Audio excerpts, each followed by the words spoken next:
Bonjour et bienvenue à Demain nous appartient dans l'actualité. Demain nous appartient en avance avec le résumé détaillé de l'épisode 844 du mercredi 20 janvier 2021.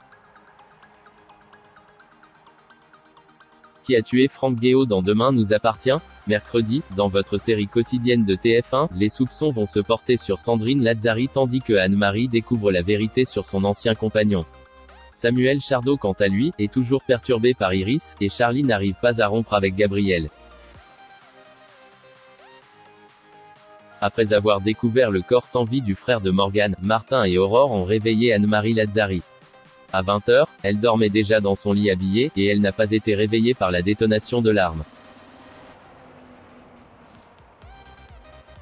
Le lendemain Martin a fait venir la police scientifique.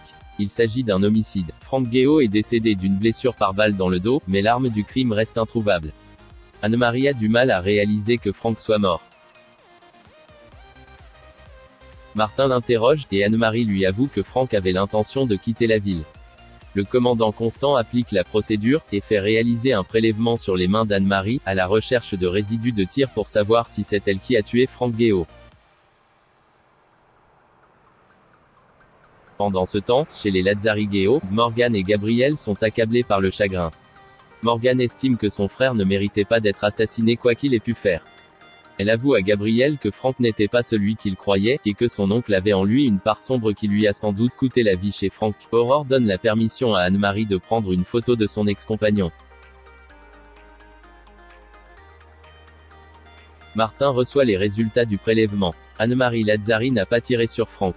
Par ailleurs, la police scientifique a trouvé un bloc d'ordonnances probablement volé ainsi qu'un flacon d'un neuroleptique très puissant. Martin accompagne Anne-Marie à l'hôpital. Il soupçonne Franck de l'avoir drogué. Martin va jusqu'à demander à Victoire si Sandrine aurait pu tuer le frère de Morgane pour protéger sa mère. Victoire réfute cette idée, persuadée de l'innocence de Sandrine. Au commissariat, Martin, Aurore et Georges font le point sur l'enquête. Leurs soupçons se portent sur Sandrine, aux grandes dames de Georges qui déplore qu'il n'ait rien fait lorsque Sandrine les alertait à plusieurs reprises au sujet de Franck. Aurore se rend au lycée, et demande à Sandrine si elle a un alibi. Sandrine prétend qu'elle était au lycée et qu'elle travaillait tard. Elle se montre offusquée d'être soupçonnée d'avoir tiré sur Franck. Anne-Marie a fait une prise de sang. Victoire annonce à sa grand-mère qu'il y a bien un neuroleptique en grande quantité dans son organisme. Anne-Marie est dévastée. Franck l'a droguée à son insu pour la contrôler. De son côté, Anna reçoit la visite de Sandrine. La compagne de Karim pousse Sandrine à lui dire la vérité, et lui demande si c'est elle qui a tué Franck. Sandrine lui avoue juste qu'elle est soulagée qu'il soit mort, car sa mère n'est plus en danger. Lorsque Sandrine remet son manteau, Anna aperçoit une tache rouge. Sandrine prétend qu'elle a ruiné son manteau préféré à cause d'une tache de feutre. Paniquée, Sandrine profite qu'Anna réponde à un appel de Karim pour tenter de faire disparaître cette tache. Au petit matin, Samuel est un peu ailleurs. Il est toujours perturbé par Iris, la jeune patiente greffée du docteur Donnier. De son côté, Alma a déjà repéré des hôtels pour leur future escapade en Corse, et sent bien que Samuel n'est pas très réceptif.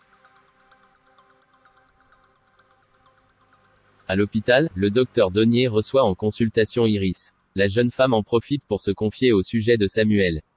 William lui assure qu'elle n'a aucune raison d'avoir peur de lui. Par la suite, il informe Samuel que sa patiente est gênée par ses insistances. William demande à son ami de prendre sur lui. Lorsqu'Alma rentre après les cours, elle apprend à Samuel qu'elle a réservé l'hôtel. Samuel a de son côté oublié de prendre les billets d'avion. Sentant bien que Samuel semble ailleurs ces derniers temps, Alma le pousse à se confier à elle. Samuel finit par lui avouer que William suit une patiente qui a reçu le cœur de Leila, et qu'il est paumé. Alma est arrivée sans doute au bout de ses limites, et lance à Samuel, concurrencer un fantôme, ce n'est pas exactement l'idée que je me fais du couple. Charlie n'a toujours pas rompu avec Gabriel, aux grandes dames de Jules qui commence à s'impatienter. Au lycée, Gabriel interpelle l'adolescente dans le couloir, car elle ne répond pas à ses messages depuis une semaine. Alors que Charlie est sur le point de rompre, Gabriel l'interrompt et lui apprend que son oncle a été assassiné. Accablé par le chagrin, il a des idées suicidaires. Touché, Charlie le prend dans ses bras. Charlie se confie par la suite à Luc. Elle n'ose plus rompre avec Gabriel. De plus, il fut le seul à la soutenir quand tout le lycée lui tournait le dos. Luc met en garde sa sœur sur les risques d'entretenir deux relations parallèles. Charlie demande ensuite à Jules de lui laisser un peu de temps pour rompre avec Gabriel. Seulement, plus tard, dans la cour, Charlie tente de réconforter Gabriel. Elle va jusqu'à mettre sa tête sur son épaule, lorsqu'elle s'aperçoit que Jules les observait à distance.